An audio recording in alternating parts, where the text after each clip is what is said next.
Twist to loosen the lock ring. Align the positioning marks on the ring and on the tool holder.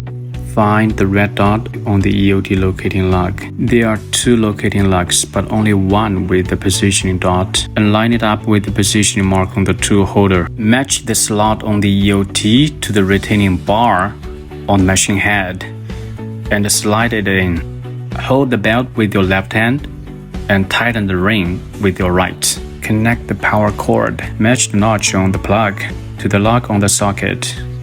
Align them fully and plug in. Then fasten the screw. Finally, fit the slide shoe into place. Match the locating lock to the slot. Carefully put the slide shoe under the tool.